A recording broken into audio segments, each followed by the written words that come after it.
Hello and welcome to episode 229 of the Talking Wednesday podcast. It's Jack and James here for you. I've done it the other way around. That's weird. James and Jack here for you. As it has been a little bit the past few weeks, but he's had an haircut. He didn't commit to the whole "I'm growing it out" thing. I was just getting bullied. Like I just looked homeless. Do you know what I mean? Like I have that thick sort of hair that when you start to let it grow out, the awkward phase, it never looks good, no matter what you try and do with it. It just looks like I just look like a caveman. My awkward phase, all I did is get those little headbands and just pull my hair back. I did that for like 6 months and got through it. Yeah, you've got to power through it, Jack. I didn't have the patience, so I was like, no, hello barber, sort me out, please. And yeah.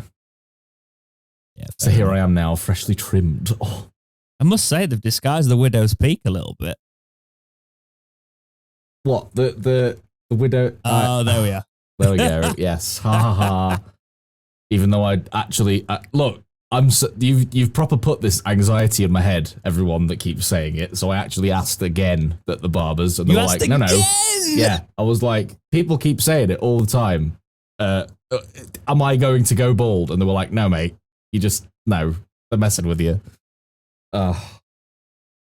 It's only because I've got a few friends that I play cricket with losing their hair at 30, basically. So that's why I'm. Yeah.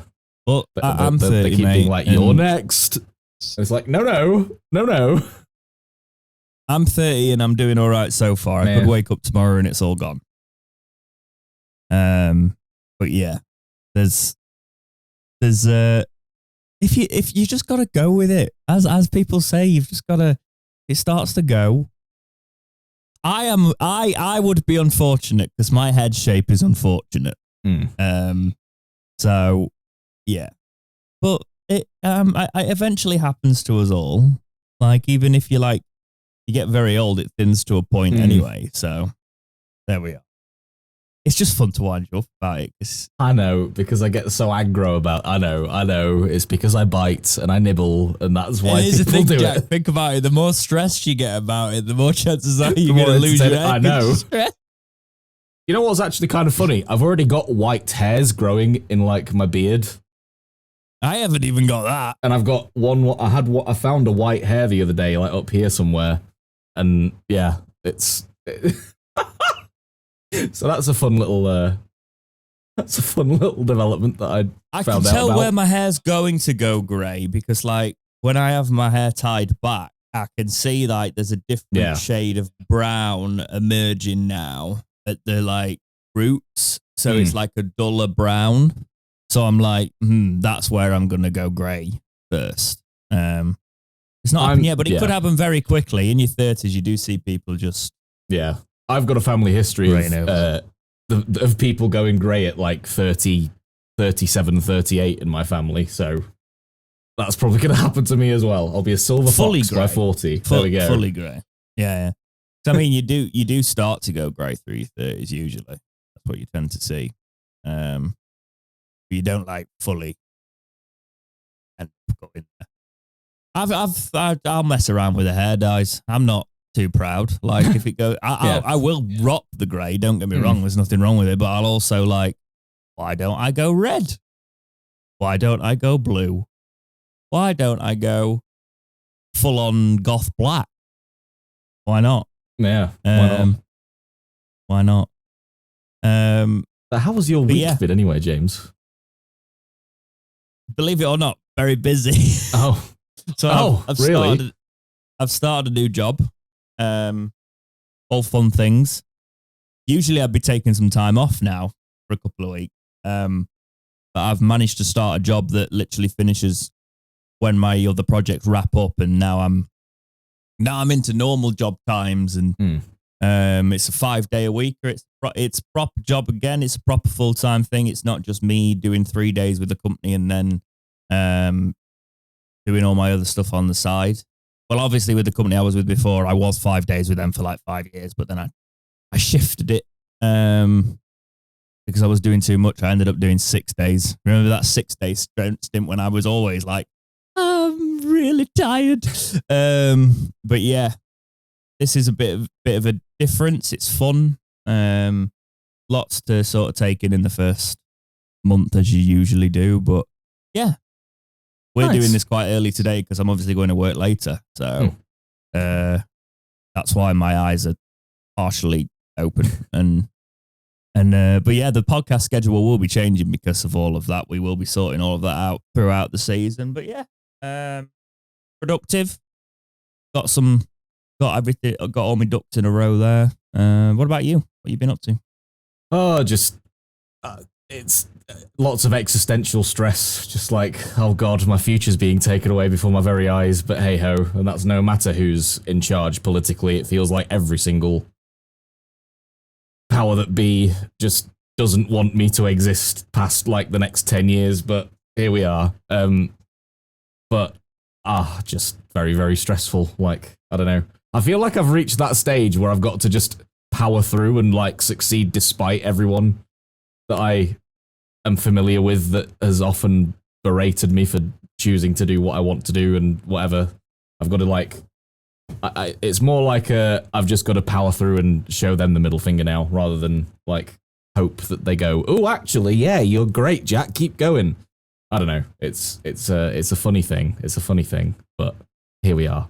I'll keep it very surface level explanation about that, just because it's a lot of stress and I don't want to take up too much. I don't know. People don't want. You're so dramatic. People don't care. You're so dramatic. In the loveliest way possible. You're so dramatic. Oh, I've upset him now. I'm not bullying you. No, I know. It's just. I see this. The one piece of advice I could give you on this is try not to end up with too much of a chip on your shoulder about it all, because I used to. Yeah. Around your age. It's not a chip on my shoulder. It's just I had that, and I didn't see it as a chip on my shoulder. I was like, when I was doing the YouTube stuff originally, I was like, oh, well, I make quality YouTube videos. Why have I got no subs? All that sort of thing. And it's like, well, no, you just life, mate. Figure it out, sort of thing. Just don't get into your head too much about it is what I would advise, because like focus on something, Jack, and that's what you're trying to do. So definitely. So it's just that it's that weird stage of like, I am actually working very hard at stuff. It's just that it's not ready for anybody to see it yet or whatever, you know? And it's just life ebbs and flows, right? Yes. What's popular now won't be popular in the next 5 years, and things come through. It's like with the music stuff now. The stuff I'm writing now, it had been popular in the 80s, but I like it, so I'm doing it. It can have less than like 2 monthly listeners. I don't care. I'm doing it because I enjoy it. So I think the sad way is for a lot of creatives, it's the way is it. I'm not going to lie. It used to be easier to get into the industry. That's just you have to be kind of exceptional now because everyone's got a platform to be able to push themselves in the creative industries. However, it's also a case of like, I think creatives unfortunately, we're going to have to be what a lot of creators were on the back end, and you're going to have to do sort of a different job, pay your bills, and then do your stuff alongside that you enjoy it, you know? And that's 99% of creatives. Like, I'd still classify myself as an actor technically. I haven't been in a project for 3-4 years now. You know what I mean? But like, it's still there. I still sometimes get scripts in and I still read them and I'm like, oh, I can still do this. You know, it's just a case of that industry probably wouldn't look at me the same now though. If I went and tried to do that. Because, oh, why have you been out? Oh, because I've got bills to pay. But yeah, that's just focus on what you're enjoying to do, Jack, and try not to sweat the world's changing. I know the AI stuff's scary in general and all of that sort of stuff's quite scary, but like, again, the world will shift that way. And there'll be a whole market of none of this was made using this was done the old fashioned way. None of this was used making AI. No, exactly. Yeah. So yeah, don't worry about it. You've got enough existential dread anyway. Sorry that I started this episode off with like proper friggin', I don't know, heavy chat or whatever. I don't know. Don't be sorry. Don't I've be got a lot sorry. on my mind at the moment. I honestly, because I watched them Caleb Hammer financial videos on YouTube where he's like berating people, and you've just sounded like one of those Gen Xers on there that was like, but it's all like this and the world's pivoted against me. And I wasn't laughing at you necessarily. I was laughing at that concept. It fits into that. Yeah. Yeah.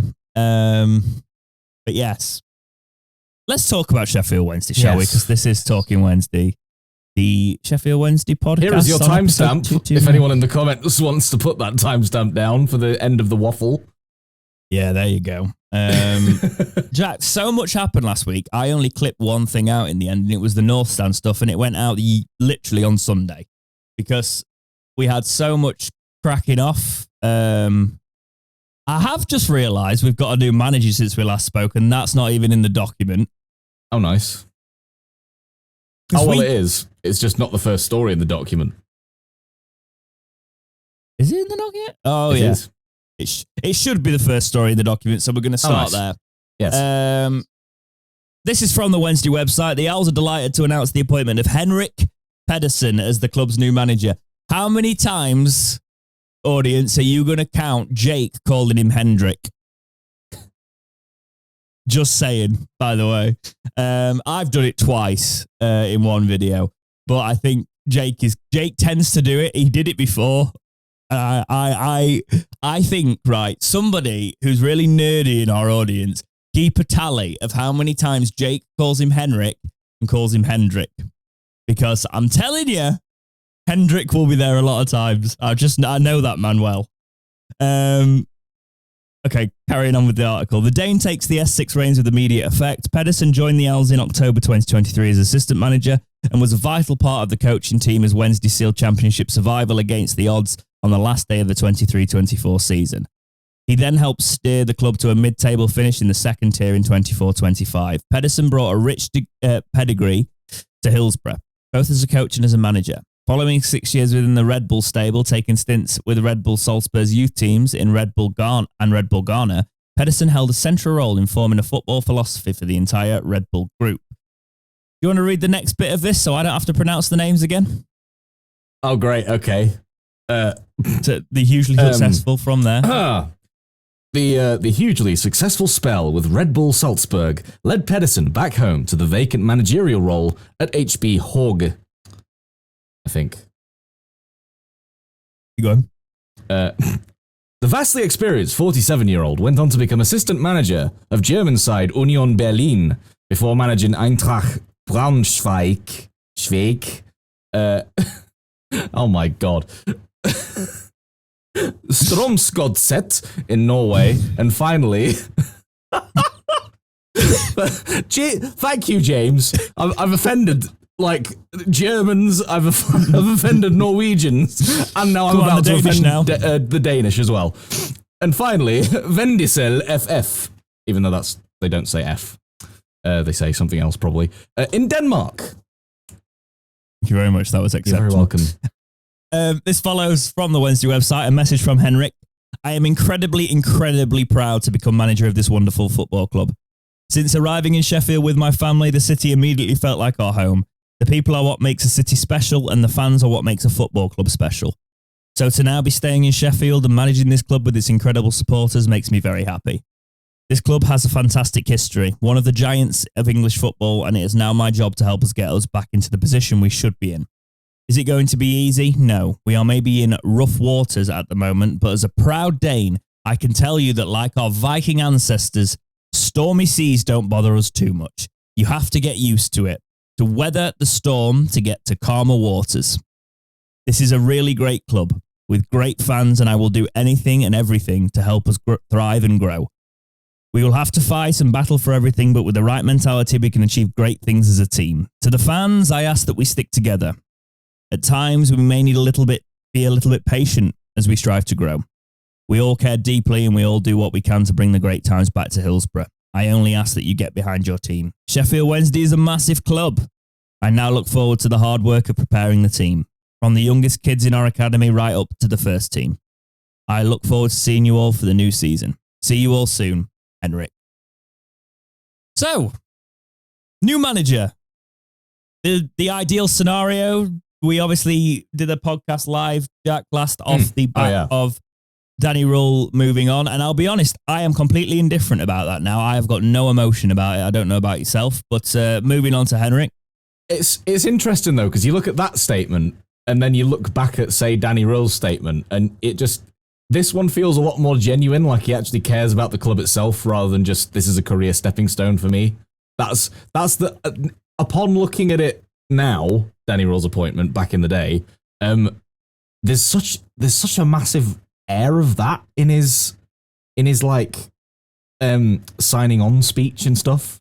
I don't know if you feel that or if it's just recent events that have tinted that for you, but like the fact that he kept constantly using that soundbite of like, oh yeah, it's a massive club with our massive fence and stuff like that, and like he's only really done that once, but it feels like a tongue-in-cheek little haha. I said the word, I said that funny little special word, but he's actually really shown his personality a lot more and shows that he really wants to get stuck in rather than just it's a job. Does that make sense? Was the accent necessary? Well, I mean, look, he took the mickey about pouring himself out to anyone that had bloody take him in Germany. So, you know, we're allowed to take the mickey too, frankly. Fair enough. In my opinion. But yeah. Henrik I've heavily censored myself there as well. we know that the fans, the players respect Henrik. Yes. Barry Bannan was saying something in the week that's not in the article that we're going to do on Barry Bannan, but he sort of said how Henrik was there when we needed him. He turned up. Nice little slide dig at Danny as well. So the fact that the players seem to, I think they've got a manager to get behind. I actually think by the time this podcast goes up, we might, there's a chance we're taking over because literally as we're recording this, I'm refreshing the internet and the text of things seems very close. So the question, that's if it happens. Yeah. But the question is, Henrik signs in this. Does he have some assurances that something's going to happen? Surely. Because he talks about weathering the storm, etc. Very, very good quote in there. Do you think Henrik sort of has an eye on, okay, we've got a future here, we've just got to get through it? Well, this to me as well feels like that anyone that's new coming in we're kind of going, yes, we want Henrik, but we're not bothered about, say, Danny Rule and maybe the other coaches that also left, but we want Henrik as the manager and to build a coaching team around him, sort of thing. Consistency. And yes, obviously, it's also the cheaper option, I maybe would imagine, because you don't need to go through the process of hiring a new manager because Henrik's already there. And he's a damn good man. Like, he's got very, very good CV to him as well with the previous clubs that he's actually managed at, never mind been a coach out and stuff. So I don't see this as a step downwards at all. I actually think is a step up, given that he's got a lot more experience and plus he's passionately like ingrained within the city and the club already, as much as he is. Oh, this was easily the best thing that could happen with the Danny situation. Absolutely. Like, I remember me and Jake speaking when Henrik was appointed as the assistant. Like, this is a very, very good assistant. This is an assistant with pedigree. You know, he's coming in and he could be a manager in his own rights. He has been a manager in his own rights, but he's coming in to be part of this system. Keeps Danny on his toes, sort of thing. I guess you could say it's like he was more of the experienced manager coming in to sort of shepherd Danny a little bit because Danny, it was his first managerial role. But then he becomes the main man. And I've just got to, there's not much more we can say that we haven't said on previous episodes about Henrik. Yeah. He's the guy that does all the on-the-ball work. I really am interested to see how he builds his backroom staff out. I am too, yeah. Because the sad thing is, like, Powell and everyone's left. So we'll have to see. And I Neil do feel Thompson, like Powell obviously, being leaving is a big loss in my book. I'm very, very sad about that. Yeah, but it's also a fresh slate, isn't it? It's what does Henrik want to do with his coaching staff? Who does he want to bring in? How does he want to go forward? And I don't think there's a single Wednesday fan that isn't behind this man. Yeah, the perfect appointment. And Jack, do you know what? For all the bad news we've had, we've got some more positive news this week. Probably the biggest positive news I could have heard. And this is from the Wednesday website. Barry Bannan signs new Owls deal. Yes. The Owls are delighted to announce Barry Bannan has extended his S6 stay. The club captain put pen to paper on a new contract on Saturday, confirming his commitment to Wednesday. Bannan was out of contract at the end of last season, but returned to Middlewood Road with the group for pre-season training. Following speculation over the next stage of his career in Suitors Gathering, the midfield man has now made his intentions clear. Speaking exclusively to SWFC.co.uk, he said, quote, "Being out of contract was the first time that it's happened to me in my career, so it's been hard.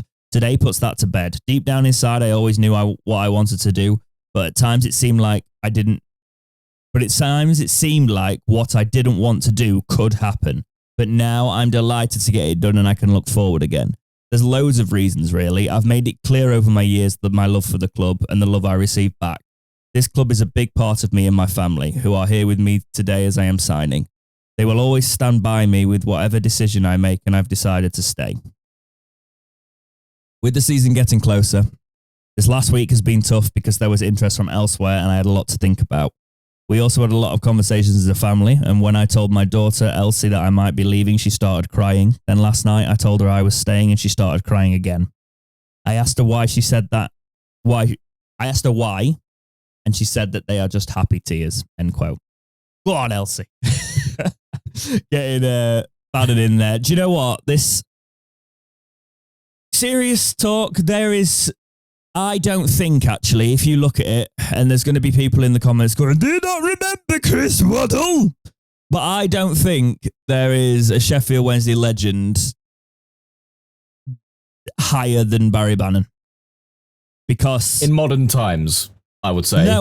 No, I wouldn't say modern times. I'd say he's on par with the others. You could make an argument for it. Definitely in modern times. But I would say that, like, his loyalty that is shown in this situation, that elevates him for me. Yeah. Because it's not necessarily about, yes, he hasn't lifted the trophies that the argument 90s legends would have, right? But for me, he's been a consistent professional, a consistent leader. He came on a free. He's been here, which will be taking him to 10 years. Yeah. He has stuck through us through relegation.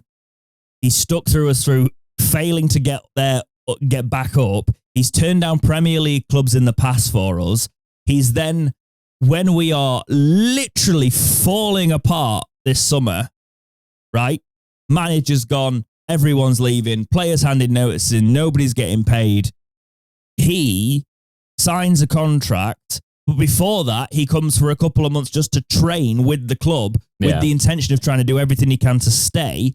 It gets to a week where he's literally got clubs wait. It's like, it's not that nobody didn't want him. Borough wanted him. I think Borough would be a really good move for him. I think I read Borough as well that it was basically every team in the Championship that were wanting to get to the playoffs this season were all trying to get him. I didn't see that, but I know the Borough and Millwall interest. Yeah. And he wanted to stay at Wednesday, and for me, that loyalty elevates him. I've never seen they don't make players like Barry Bannan anymore in terms of the loyalty to a football club. And he should be a coach when he leaves. He should be always around the picture here. I think he should be a staple of Wednesday history, you know? Yeah. Because if you think about it, like, Lee Bullen was elevated quite highly. And it's a case of, like, Barry's won the same sort of things as Bullen did with us. Yeah. And it's a case of, for me, it's sort of throwing the gauntlet down to the other players that are still here. Like, right, well, I'm here. Who's staying? I'm leading us out. We're doing this. This club stays together. Well, you saw Liam? Did you see Liam Palmer's Instagram story just after he signed as well? Yeah, good shout for Liam Palmer as well, by the way, because we've not Barry Bannan 10 or whatever it was, and then it was saying until the wheels fall off, and basically saying it's me and you, mate. We're here until this club doesn't exist anymore. Can I also say, like, a shout for Liam Palmer, because he won't have handed his notice in. I'm pretty certain of that. I can't remember what newspaper it was. I saw a column and it said that Liam Palmer was basically the only first teamer to not do so, obviously other than Barry Bannan, who just re-signed, but Liam Palmer was not on the list of the people that have handed their notice in. And so he's still sticking around throughout all of the chaos and the uncertainty. And so he's a Wednesday lad through and through, right? 100%. And that's the big thing. And he's had a lot of he's scored some massive goals for us, Liam Palmer. But he's had some trials and tribulations where people have gone, oh, he's not good enough, etc. But we're going to need people like him this season. It's going to be massive for us there. And yes, he's under contract. He's in the last year of his contract. He could have handed his notice in and gone off somewhere else. But no, he's sticking around. It's a shout for him as well. But Barry Bannan re-signing is the biggest thing we could have. Especially because there's been so much cracking off this week, Jack. It's not even in the document, but Rob Staten, whatever you want to say, is I've always said Staten, but some people were saying Staten. I don't know. Sounds too American that for me. Yeah. Was saying that Max Lowe is one that's handed a new notice in, a fresh notice, and he could be leaving the middle of August, Jack. So if Max Lowe leaves Sheffield Wednesday, that suggests that he is one of the players that hasn't had his wages paid, and Chansiri, for example, is happy to see him go and off the wage bill. Maybe he's one of the bigger earners. He's had an injury. What are you feeling about this? Well, looking at previous, I don't mean this in a disrespectful way, but looking at the pattern of his previous transfers, it doesn't surprise me from going from Derby to Forest. And, then Sheffield United to us. It's not something that I find all that surprising that he's doing this, but at the same time, there's always that thing of do you blame them? And I think no, because they've been very mistreated, frankly, by the chairman. But everybody involved with the club has. But I just think if that's what you want to do, Max, you go ahead. I would love for you to stick around because we need someone like you as a senior player. But here we are. It's one of them things where I don't really blame anyone for doing it. But he's the one that I'm probably least surprised at doing so because of previous transfers between clubs and all that jazz. He came to us from the other side of the sea, didn't he? Yeah. So, look, he's a professional footballer. He wasn't paid. It looks like he hasn't been paid again. It looks like he was one of those, as I was saying, that Chansiri, if he's being able to do this, Jack, then that means he hasn't been paid properly again, which means he's in a situation where he can hand that notice in. So from that perspective, I can't really blame him because who in their right mind would want to stick around if they're consistently not getting paid when he knows he could go to any other football club basically and get paid. There's a lot of links between him and Preston, which is quite funny because they've already signed two of our players. Max Lowe is probably one that walks into another championship club. Yeah, 100%. So he knows that, right? I will say, I'll take the Wednesday fan perspective. It's really annoying when players do this, because we're in a situation where they are going to get paid. There is takeover. There is people sticking around sort of thing. The players are looking out for themselves, but they're not looking at the bigger picture of the club. And it leaves a bitter taste, I guess, because you're like, you're leaving us when we are literally at a point where we're going to have nobody left. Yeah. But I really can't even back that up as much as my Wednesday tinted spectacles are on, because it's been a shambles the way they've not been paid and the way they've been disrespected. So I can't blame him for it. And if he does leave mid-August, I'll understand it. Yeah. Again, he was my signing of the season last season, so he might be a higher earner, but catastrophic leadership from Chansiri again. Yeah. But on the same token as well, though, there's that little thing in the back of my mind of with the sort of siege mentality that we're going to need this season, if players that are handing their notice in want to leave, let them. Because we only want the players that want to be here and fight for the club to stay in the championship to be here. If there's players that maybe have that little bit of a doubt in their mind of like, ooh, I need to look after myself here because I'm not being paid, and then let them go, in my opinion. But because we do, like, the objective, ruthless, forward-looking mindset of it is we just need players here that are gonna commit and fight for the badge and not for their own pay packets. But it's also very understandable why they want to leave, and so it's not a very like black and white thing. It's there's lots of shades of grey in this, as there has been all summer. But yeah. If you want to leave, you go for it, because we want players here that are committed to us. But it's understandable why you want to leave. I agree. I agree on your points there, mate. Moving on, this is from the Star. Sheffield Wednesday wage update as money changes hands on Al's payday. Some Sheffield Wednesday players have been paid, but not all of them, as the latest wage concerns roll onto Hillsborough. It's payday at S6, and yesterday, players, staff, non-playing staff, and even youth scholars, this is obviously from the day after payday, were informed that as things stand, they shouldn't expect their wages on time for July. Late wages have plagued the club for months now on a desk from Chansiri, and once more, the possibility of walkouts has reared its ugly heads. Something made more real following the recent mutual termination of Josh Windass and Michael Smith's contracts. Right, I'm not going to read this whole article because it's more of the same. We understand that now the scholars have been paid. Some staff have paid. There's people still waiting for wages. Chansiri has paid just enough to the players he wants to keep on, and then we've got the likes of Max Lowe walking and handing in the notice, basically, because of this situation they've been put in.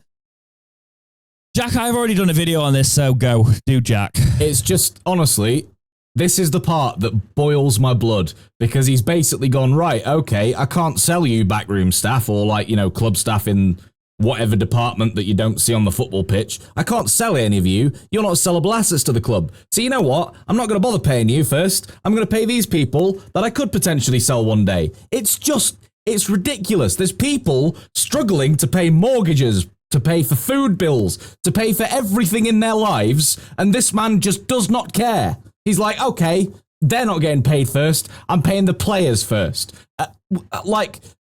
No offense, obviously, to the players, but I think the majority of you are all right financially if you get the delayed payments, given what footballers earn per week, in the thousands upon thousands per week. But these backroom, the behind-the-scenes staff, they don't earn anywhere near as much as that, and they're not getting paid. You know how much they're struggling month in, month out because of all of this situation? Like, it's a joke. And the fact as well that nothing is being done thus far that we are publicly aware of to be by any sort of governing body to step in and intervene is ridiculous, because not paying your employer's wages could potentially lead down the road to modern slavery cases in court, which is illegal, of course. So, how far down this road do you want us to get before there's some sort of intervention that takes place? Because you've effectively had working labour for free, which is not legal in this country unless they are volunteers. And they are not volunteers at Sheffield Wednesday. They are contracted employees. So pay them. If you can't have this money to pay them, why keep hold of us for this long? Why are you holding on for hoping, I might be able to milk a bit more money out of these potential offers from new owners coming in? It's ridiculous. Have a lovely meal in Venice. With the family. I'm gonna have this wonderful family holiday at this posh restaurant in London, and then my family are going to Venice. Whether he's gone with them or not, we have no idea. But it's implied by that fact, let's go on holiday to Venice, while there's people at the club that I own struggling to pay their mortgages and pay for anything and struggling to live. It's what's really made me just viscerally angry, and I just sincerely hope that this man does not have to set foot anywhere near the club again physically, because I don't think it would go down very well in the slightest. No one should have to, when they're in this sort of stable state of employment like they are in at the club, not not really earning massive amounts, but a livable wage, whatever. None of those people should have to worry if actually, I might not be getting paid. How do I put food on the table? How do I actually make sure my kids are okay, are not going without anything? Like, do you know what I mean? And yet... I know what you mean. And yet, he's just allowed to gloat and swan off to Venice when he's apparently got no money to pay for his own football club or anything. But oh no, I'm still wealthy enough to be swanning around the poshest districts of London and the poshest restaurants and swanning off to Venice for a week and wherever the hell he is. I definitely think he didn't go to Venice like I did this year on a Ryanair flight that was 5 hours delayed. Absolutely not. Like he definitely didn't do that, did he?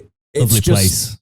It's just ridiculous. Oh, I'm that angry I can't really form a cohesive sentence about it. Like, pay the staff members. What have they done to slight you, Chansiri? They've done everything they can and they continue to work so hard for basically nothing for several weeks of the month. Like, I get that it might be difficult to get money together for you to pay them, but it's how do you think they feel? They don't have rich families to back them up to turn the tap on to go, oh yeah, I'll tide you over. There you go. There's a few million quid. I'll tide you over again. They don't have that. They've got to constantly worry about where the hell the next quid is coming from. Never mind 100,000. Sorry, I just swore, but oh well, we're deep enough into it. Fine, I'll edit it out. But still, you know, like, yeah, I completely concur with everything you're saying, Jack, and I just feel like there should be some sort of legal action they can take against the man because I would be done. Like, I would be financially screwed if it had happened to me this many times this year. And there's got to be a situation where those people at the club have defaulted on the mortgages, have like not been able to pay their rent. What happens? Like, it's unacceptable. And I feel like there must be something from some of the players on the back end that are doing it on the quiet and being like, hey, let's help you a little bit, sort of thing. But I hope so. There's no guarantee there, is there? No. So, yeah, I'm appalled that we keep having to talk about this, and I'm hoping, man, we're in bloody August now. This has been going on for months. I'm hoping we're at a point where we can stop talking about this soon, and it's just a stain on our history that is fixed, because all the people affected, I can't imagine what their headspace is like. I know for a fact that in about 10 years' time, when all this is over and done with, I really hope that there's some sort of like a tell-all book or like a tell-all something that happens to sort of actually explain what has been going on the last 10 years. Or, you know, all of the interesting little weird details of stuff. I really hope that happens someday, but I don't know. Yeah. It depends. Following on from that, Jamal Lowe was talking about, I don't know if you watched the Sky interview of him literally out in the car at the training ground. He spoke on things. He said it's been a tumultuous time for everyone. But he was sort of talking about how everyone's fit. They'd not talked about specific protests planned for the start of the season, which was a talk, by the way, that the players might not play against Leicester. They might turn up and not play. The pre-season friendly against Burnley was cancelled. But what I would say here is he has reinforced the fact that the players are worried about the people at the club, you know, because that's the people that they see every day, and they're the ones that are really in the crap. So what did you think of Jamal Lowe's interview? I thought it was interesting that he basically said as well that they're about as much in the know as the fans are as well, which I think is even more worrying because, you know, your employer, the owner of the football club, isn't even telling you anything as the employees that he seems to keep wanting to pay more or less on time as much as he possibly can. And yet they're just as much in the dark as the fans are.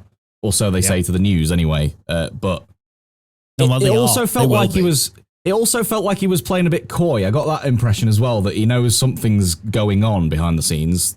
All their stuff allegedly comes down through Paxao. The fact that he's still there and it's just a mess, isn't it?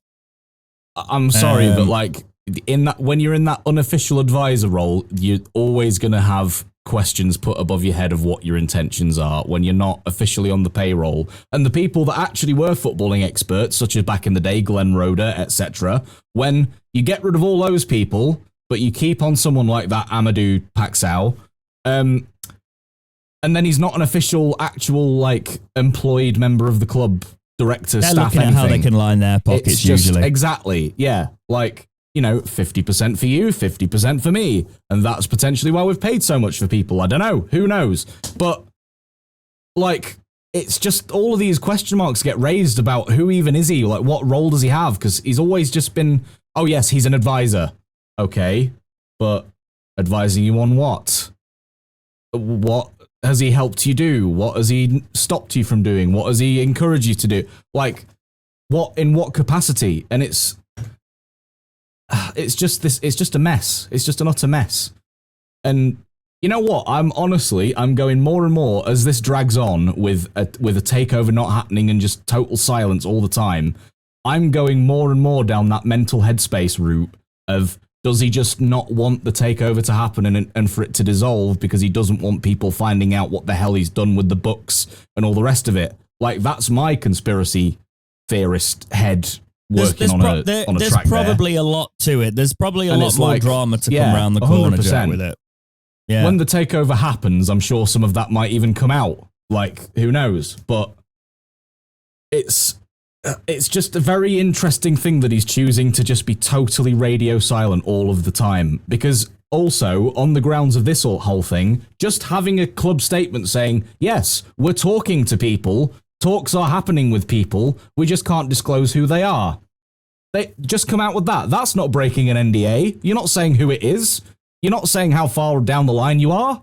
That's not breaking an NDA. Just say that. And then maybe the fan base won't be stirring up a hornet's nest like they are currently amongst themselves. You know? It's so simple. It's such a simple little thing to do, of just basic communication. But even that's too much. Even that's too intrusive. Like, what's it got to do with you mentality, apparently, according to Clive Betts, that received that news, or that reply. That's something we haven't even put in there. Yeah, literally the MPs and stuff were trying to get involved and reach out to Chansiri, and he turns around and somehow.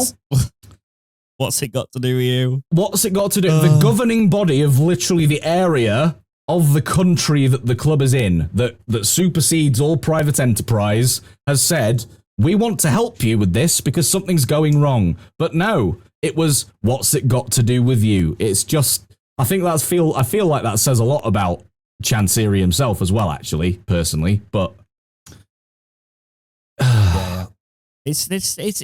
It's quite clear he's a petulant child. Yeah, 100%. He's one of those nepo babies that, quite clearly from evidence over the years, he's one of those nepo babies that's never had to struggle for anything, that's always been spoon-fed by his rich parents, and this is exactly case in point how they behave. Like, I've encountered a lot of them over the last few years. Yep. And this is exactly how they behave, like this. So usually at this point, Jack, we'd be talking about the fixture of Leicester, because that's the next scheduled podcast will be after Leicester. So we'd be like, oh yeah, let's talk about the actual game that's going to be live on Sky. Instead of talking about lineups and things, I have no idea. I'd be talking about stats and, what can we do, blah, blah, blah, blah. Not most of the players in the squad, we don't even know who they are because, it's youth players or whatever. We don't know the stats for them because they don't really get covered anywhere. So instead, I'm going to read this from the Wednesday Supporters Trust. They released this, and it goes as follows. Stand up for your club, SWFC Supporters Trust. Protest announcement, Leicester City away, Sunday, August 10th, 4:30 kickoff, King Power Stadium, live on Sky Sports. The SWFC Supporters Trust is calling on all fans attending our opening away fixture at Leicester City to take part in a late-to-your-seat protest. The Trust have arranged a large banner to be displayed in a visibly empty away end to be captured by the nation's cameras. The banner will be displayed outside the stadium also prior to kickoff. We are famed for our incredible support. Let's display that we have had enough. We ask all supporters to remain outside the stadium / in the concourses and delay entry to your seat until 5 minutes after the first whistle. Once 5 minutes of the game has passed, we ask supporters to make their way to their seats in a safe and orderly manner. This protest has been organised in discussion with Leicester City Football Club. Vocal displeasure towards our current ownership is encouraged. With the match live on Sky Sports, a visibly empty away end will highlight the seriousness of our club's plight to a national audience. And in addition, an additional impactful visual large-scale display has been arranged for the day, which we hope will make a huge statement. Whilst we are fully aware stronger action is required this season, we do not feel this is the correct fixture. The opportunity for nationwide coverage is too good to miss. Further details for stronger action at our first home game against Stoke City will be provided very soon. We thank our supporters for their incredible backing in these difficult times. We will not be ignored. We will not be silenced. We want our Wednesday back. And then this is in the asterisks. The trust is only able to suggest forms of protest. Each individual is free to protest as they see fit within the constraints of the law. Please respect each other. This is our club. We're all Wednesday, aren't we? Black and gold until we're sold. Please continue to display protest colours at all fixtures. I think this is a good way to do it. Some people are going, oh, it's not enough. I'm like, no, this is on national TV. Yep. An empty away end. With this, the Sky cameras will make a meal of it. It will get nationwide coverage. It's a fantastic start. I don't know what your thoughts are on it, Jack. Well, with what the Supporters Trust also have said recently in their meetings with the EFL, that apparently all the EFL care about currently are that fixtures get fulfilled. That's the limit on what they are willing to do from what they've apparently allegedly said. So I think this is the perfect way of doing that without... You see, I think if fans were to disrupt the actual fixture itself and storm the pitch, blah, blah, blah, all that stuff, that makes us look like the problem, not the ownership. But this sort of thing absolutely highlights the importance that it's the ownership that is the problem, and it will just... It seems like with the way that Chansiri's behaved, going after his vanity is a very big thing to do that will actually really affect him, because he seems like his vanity is quite a well-publicized issue that he has. So this, and that's not just from me saying that, that's from industry professionals, that's from news anchors. Loads of different people have said exactly this point, that Chansiri has a big problem with his own vanity. And this is the exact way to draw attention to that and to draw a positive attention to the fans in general, that we aren't thugs, that we aren't, horrible, horrible people. Horrible, disruptive people or whatever. So I think this is an excellent opportunity to... I just really hope that people get behind this. And if you want to go even further, if you do go to games, literally wear those colours. Don't go wearing anything blue. Wear black or gold or both, or that really nice old away shirt that was the yellow pinstripes and stuff. Wear those if you've got them. Don't be wearing the blue and white of the club until we're sold. And I totally am behind this. Just do this peacefully. I think this is a good way of doing it. It's got to be peacefully. Don't be violent. Don't be disruptive in that sense. Do it peacefully, because that's how you will actually get respect for all of these efforts, not vilified. Yeah, I agree. Right, Jack, let's talk speculation, rampant speculation. Now, this is not just for a follow on Instagram, but the follow on Instagram does actually hold a bit of weight if you look at it. There's now rumours circulating from various Twitter accounts, etc., that the negotiations are very, very advanced. Could be absolute rubbish. But given the follow, you could kind of put 2 and 2 together and make 5, I guess. But John Textor is back. So, the Trust were talking today about that they're aware of 2 offers on the table. On BBC Breakfast News this morning, yes. On BBC Breakfast. Other news services are available. I am not suggesting that one of these is Textor, but I will say from what I have heard all the way through this, it's Textor's always remained interested. He's never dropped the interest in Sheffield Wednesday. It was wait until the time was right.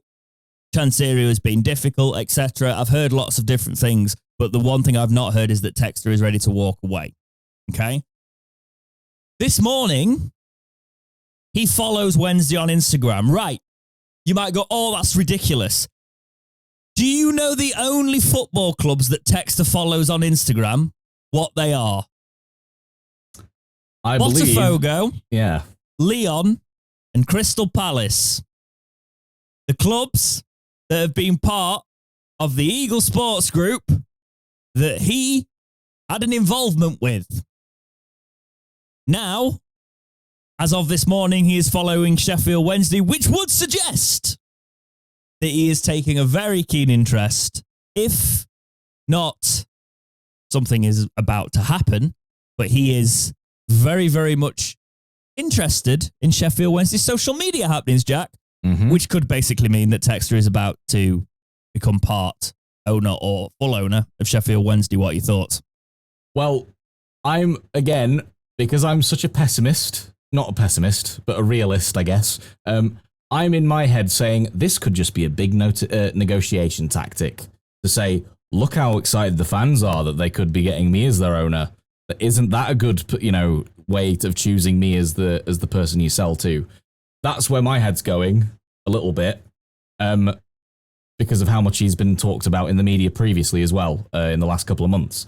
But I'm cautiously optimistic because either or, it feels like we're not getting anyone dodgy, given that there's EFL alleged, they're putting the magnifying glass up to our dealings and everything. But there's also this third party that's involved in selling the club, and they won't sell to anyone dodgy, because it would be their reputation on the line as well. Can I just say, the things about Texter are still like Crystal Palace demonising, there's the whole Leon thing, and it's like... Yeah, right. We are so screwed as a club under Chansiri at the minute, right?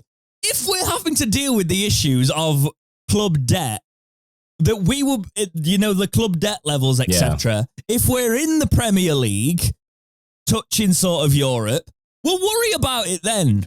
Yeah. All right? I would just want to make sure I've got a football club at the minute. If he decides to overspend when we get to the Prem, if we're in the Prem, we're going to be making more money anyway. I'd get worried if he started splashing that sort of cash in the Championship. Yeah, the lowest teams in the Premier League get 130 million just for being there. That's ridiculous. It's the overall structure. Yeah. That tinfoil hat on. Barry Bannan signed a new deal. Henrik has signed a deal to be the manager. Has there been whispers in their ear? I'm nearly there. It's nearly sorted. It's happening next week, etc. Because Texter, I know, has remained interested all the way through, right? Yeah. He also makes perfect sense. Any Wednesday fan that doesn't think this, he's got the multi-club ownership, which means if we're really struggling, we can loan players for no loan fee. He's got the setup. He's got the football people in. It makes sense, right? Crystal Palace are at a very different state to us, and he didn't fully own Crystal Palace, by the way. He was a partial 40% of Crystal Palace, something like that. Yeah. So, yes, it would be a problem with multi-club ownership if we were becoming a European side, right? I'll worry about that if we become a European side, right? Let's worry about that then, okay? And then we'll have these conversations and we'll look back on this and go, oh, he was really in for Texter then. Yeah, I probably was. But if in 5 years I'm talking on here about Wednesday going for Europe in the Premier League, I think my priorities might have changed a little bit, right? Absolutely. It's genuinely somebody who's got a lot of money, gets the right people in there. Please don't, if we're going to do a documentary, Texter, because I know the American system, the bloody Americans love their documentaries, can we make it more Wrexham and Tom Brady? Because I watched that Birmingham documentary and oh my God, that was insufferable.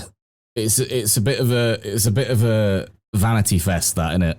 All about them rather than the club. It made me, it showed me the side of Americans that I've sometimes had to deal with, as in they take themselves so seriously. Yeah. And I can't deal with it because it's no, we don't do this here. We don't do this here. Sit down. No. But yeah, with the Texter style thing, I'm gonna let myself have some hope going into this, Jack. I'm on quite late shifts all this week, so it's definitely going to happen because it's going to break later today after this podcast, and I won't have time to do it. But we will talk about this if it happens in the week. But do you have any concerns about Texas coming in? It's like you said, the European mumbo jumbo is a problem for like 5 to 10 years down the line, which in that sort of a time span, he possibly would have wanted to have sold us on anyway by the time that comes along. So if he does, if it is him that comes in, like, under the new rules that are in place. So yeah, exactly. Yeah. So he'll follow the process. Yeah. We need Chansiri gone, and if he's got actual footballing interests at heart rather than his own vanity of having his name plastered across the North Stand that's rusting and falling apart, then I say all for it. Absolutely go ahead. Well, if it is you, we'll welcome you with open arms as long as you do right by us, you know? Let's do it. Come on, John. Buy the club. Please take us from this man's hands. Or the other interested buyer, if it is not John Dexter, but is an equally trustworthy, reputable source or whatever, then come on in. The season kicks off this week. Our first fixture is 6 days' time. There's going to be a massive peaceful protest at Leicester if something doesn't happen this week. So let's have something happen this week, and then we can be cheering at Leicester rather than plastering that idiot's face all over the ground. That idiot being Chansiri. Wanting him gone. Because enough is enough. Please, somebody buy us. Let us know what you think on the Texter thing in the comments. Is it putting 2 and 2 together and making 5, or is there something more there? It is starting to get a bit noisy on that front. But Jack, that's all I've got for this week's episode of the Talking Wednesday podcast. There's probably plenty we could talk about, but yeah, I don't know when we'll do the next one. I might give you a shout on Sunday night or something like that, or after the first game. I don't know if I'm going to do a watch along for it. I've not decided that yet. I don't know if it's better to sit out from that at the minute and just sort of comment on it rather than supporting towards it. I don't know. I've not decided, but we'll probably do something around that, maybe Sunday night or something. But yeah, but you got anything to sort of wrap up on today? No, just keep looking after yourselves. I really hope anybody that's listening to the podcast, if you work for the club, I really hope that you're doing okay after, the mishappenings of the last few months of not getting paid on time and maybe not even getting paid at all. I just really hope that you're doing all right and just try and hang on in there as long as you possibly can, because it looks like it's getting to the end game of all of this now anyway. All of the pressure's mounting up, so it will be better. You've just got to somehow white knuckle this tumultuous time at the moment, Yeah, well, everyone involved with Talking Wednesday sends all their thoughts to the staff affected by a man's arrogance, vanity, and ego. Take care of yourselves and your families, and hopefully, as our manager says, we will be weathering this storm to get to calmer waters. Yep. But that's it for this week's episode of the Talking Wednesday podcast, guys. Take care, and we will see you in the next episode of Talking Wednesday. See you later.